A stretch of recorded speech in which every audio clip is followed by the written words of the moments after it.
satu status lintas dekat FYP aku hari tu. Dia tulis, nama anak aku dah tak special sebab ramai sangat pakai. Aku scroll je. Tapi dalam hati aku cakap, weh, bukan kau seorang je yang ada anak. Nama tu bukan kau cipta. Bukan Cak Dagang pun.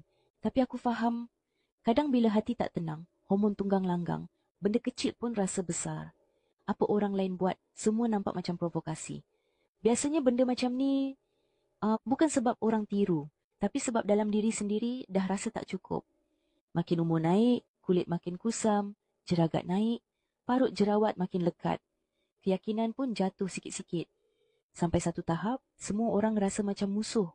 Padahal orang tak fikir pun pasal kita. Aku pernah rasa benda ni. Benda kecil pun aku nak triggered. Tengok cermin pun rasa letih. Rasa macam tak menang dengan hidup sendiri. Sampai aku stop banding diri dengan orang. Dan aku mula jaga diri sendiri. Aku mula dengan Nadi Putri. Suplemen dengan buah cahaya suci. Bantu rawat kulit dari dalam. Stabilkan hormon.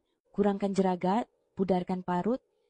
Dan yang paling aku rasa, dia pulihkan kepala aku yang dah serabut lama. Sekarang, aku dah tak kisah siapa pakai nama apa. Sebab aku dah okey dengan diri aku sendiri. Kalau kau pun tengah rasa macam semua orang tengah berlawan dengan kau, mungkin dah sampai masa untuk berdamai dengan diri sendiri. Tekan beli sini dekat caption, barang sampai baru bayar. Nadi Putri, untuk kulit yang pulih dan jiwa yang tenang.